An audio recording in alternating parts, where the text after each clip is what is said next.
Maka malaikat maut turun ke sini. Makanya ketika sakaratul maut sudah datang, maka yang baca Quran hentikan. Kenapa? Oh, memang gitu ya. Jangan semakin kenceng. Ayo Pak, insya Allah Pak, gitu. Al-Baqarah Pak, Al-Baqarah Pak. Al-Kahfi, Al-Kahfi. Enggak lah. Yang baca Quran berhenti dulu. Kemudian digantikan dengan kita mentalkin. Antum agak ke sana dikit. Masya Allah ya. Orang yang meninggalnya kooperatif ini.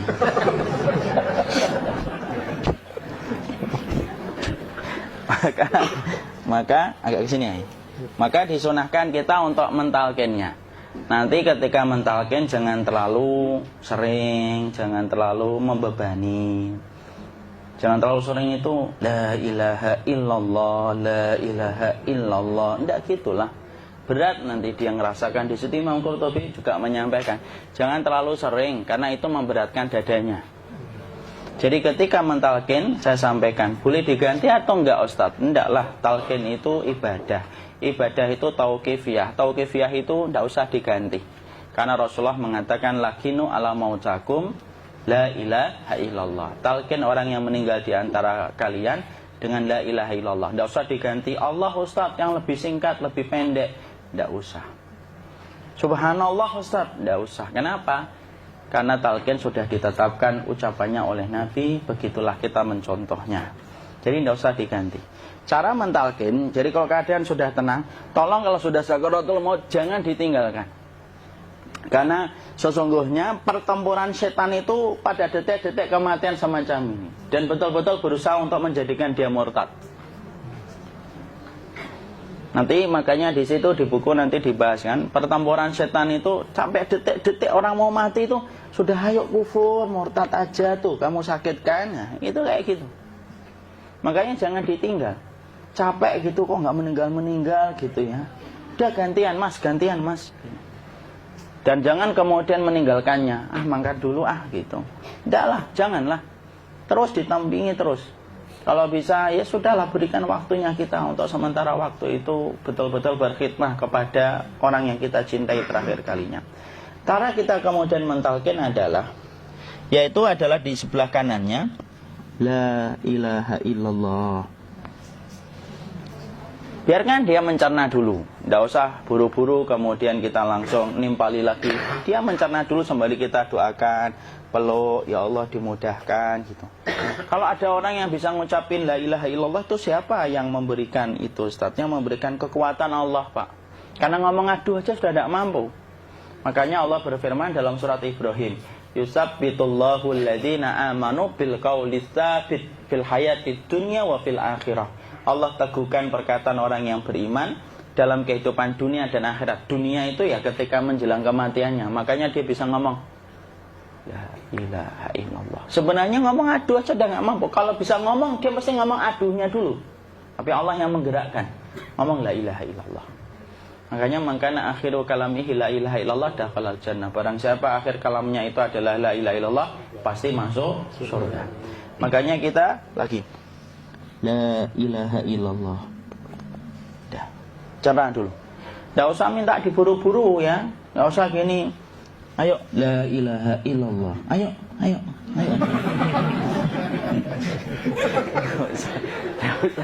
Enggak usah gitu. Ya, biarkan dia pelan-pelan gitu. Ayo tapak, ya Allah capek saya Pak. Enggak usah gitu. Ya ucapkan la ilaha illallah. Kemudian dia mencerna. Lalu kalau dia sudah mengatakan, untuk mengatakan la ilaha illallah. Ya, kalau sudah mengatakan la ilaha illallah, berarti sudah. Enggak usah ditalkin lagi, enggak usah. Belum meninggal juga Ustaz? Enggak apa-apa, biarin aja. Dia di situ aja. Kecuali dia ngomong lagi dan enggak usah diajak ngomong, alhamdulillah ya Pak, ya Allah gitu. Terus dia jawab, alhamdulillah. Ya. Itu berarti ucapan terakhirnya alhamdulillah. Atau ketika habis ditalkin la ilaha illallah, dia ngelihat air. Nah, itu berarti ucapan terakhirnya air. Talkin lagi. Nggak usah marah. Aduh Pak minta air. Mau minta air nanti aja dikubur gitu loh. Jangan gitu. Biarin aja. Jangan kemudian setelah la ilaha illallah La ilaha illallah. Terus, ayo tutup, awas ya ngomong lagi ya. Nggak usah gitu juga. Maka kemudian setelah la ilaha illallah sudah, nggak usah diajak ngomong gitu. Terus kemudian nggak usah ada anaknya perempuan, ya Allah Pak, sudah bisa ngomong la ilaha illallah, usah gitu. Cukup dalam hati alhamdulillah gitu. Diam kita dengerin gitu. Disitulah nanti biasanya tadi detik dia terakhir. Dia nanti ngeliat di sini Pak, prosesnya itu. Nanti kaki langsung sebagian jempol dingin dia. Kaki, telapak kakinya langsung kalau kita jeningkan dingin kayak kaki yang kena AC langsung. Kemudian dia langsung ningkup gini. Dikit dia, mulai kaku dia. Atau kalau enggak, gini dia. Langsung kayak jatuh. Kayak kepala nanti yang paling terakhir, kepala itu pasti ada gerakannya Pak. Ini meninggal itu. Pasti gitu. Pasti gitu. Karena apa? Sudah tidak ada beban ruh yang menahannya. Ya, cabut ya, set pelan, maka kemudian malaikat itu. Tapi tetap sakit lah. Walaupun dikatakan ringan, tetap sakit. Maka kemudian sakit gitu. Set ngelewatin sini. Jantung kemudian sudah tidak berfungsi. Kemudian ginjal Pak, ngelewatin ginjal tidak berfungsi. Bapak bayangkan kan, kalau yang pernah sakit batu ginjal Pak, sepakat nggak kalau kita batu ginjal itu sakitnya luar biasa Pak? Itu baru titik batu kecil di ginjal. Kita bisa bayangkan tiba-tiba ginjal tidak berfungsi. Sakitnya kayak apa Pak? Tiba-tiba ginjal nggak berfungsi, pankreas naik, kemudian tek jantung. Jantung ini dia masih hidup dia, di sininya masih hidup walaupun jantungnya sudah berhenti. Naik. Kemudian mata, dia ngelewatin mata. Organ tubuh yang paling setia sama ruh itu mata. Maka kemudian mata dia ngelihat dia, set. Ngelihat set keluarnya, set naik dia. Ya dilihat ini sama dia. Makanya Rasulullah mengatakan innar ruha idza qubida tabi'ahul basar. Ruh itu kalau dicabut, mata itu ngikutin kemana perjalanan ruh itu. Makanya ada yang meninggalnya gini.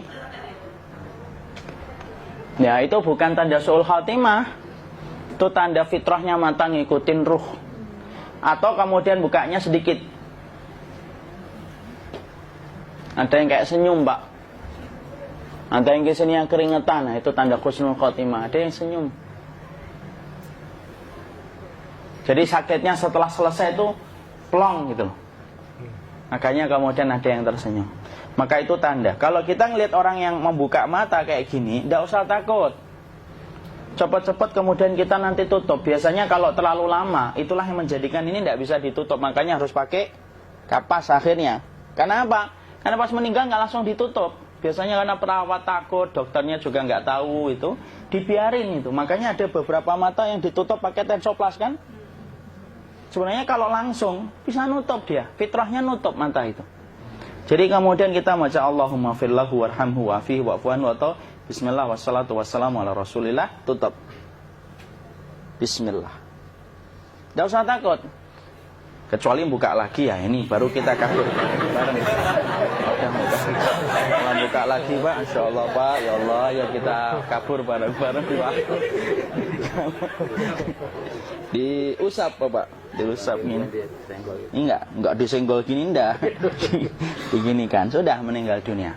Tangan boleh begini, boleh diluruskan, enggak ada ketentuannya. Boleh gini, boleh kemudian lurus. Enggak usah disalahin kalau ada yang lurus. Lu itu tangannya gimana sih? Posisikan kayak sholat. Nah, ada perintah kayak gitu. Jadi kemudian dikondisikan saja. Terus maka kemudian dipijit-pijit, akiknya dikeluarin. Kemudian jamnya dilepas, gigi palsunya dilepas kalau ada. Ya. Kemudian apa setelah itu? Coba buku.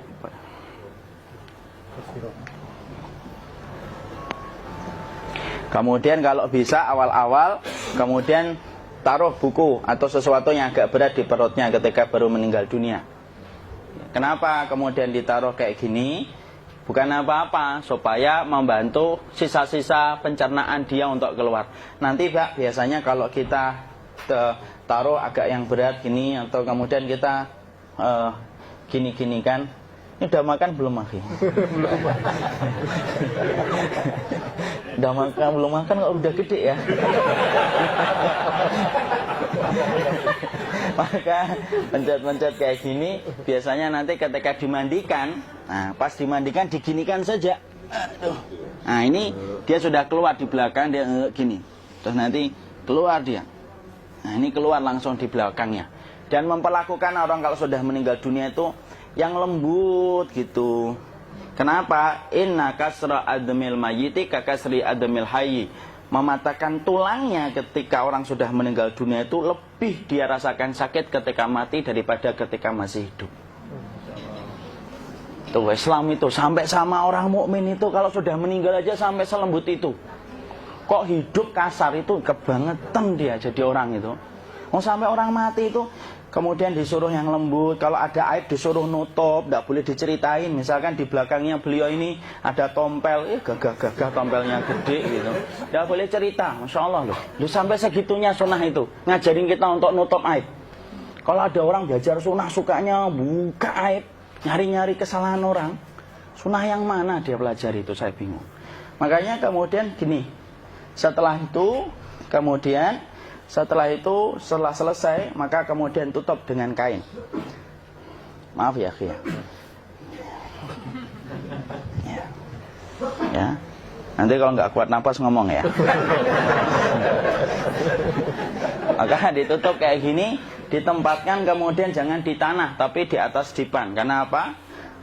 Syekh Abu Malik Kamal Said Salim dalam Sahih Fikih Sunnah menyampaikan supaya tidak cepat busuk. Dia taruh di atas. Kemudian ditutup pakai kain apa saja, ya, sembari nanti kita mempersiapkan tempat mandinya, tempat kafannya dan yang lain sebagainya. Maka kemudian kalau ada yang datang boleh dibuka. Kemudian kita menciumnya, mencium ininya apa? Kemudian keningnya. Kemudian kita berdoa, nutup lagi kayak Rasulullah ditutup. Kemudian yang datang terakhir itu salah satunya Abu Bakar. Dibuka kemudian beliau, ya Allah ya Rasulullah, engkau adalah orang yang percaya hidup dan matimu, dan tidak mungkin Allah itu mematikan engkau 2 kali ya Rasulullah. Maka kemudian ditutup kembali. Saat itu para sahabat dalam keadaan mendung semuanya. Maka disitulah kita lakukan kayak gini. Ditutup gini Ustaz ya, kasihan tidak bisa nafas, insya Allah tidak butuh nafas lagi. Jadi kemudian kita semacam ini kita persiapkan apa yang bisa kita lakukan. Nah itulah proses kematian dari sakit sakaratul maut sampai kematian.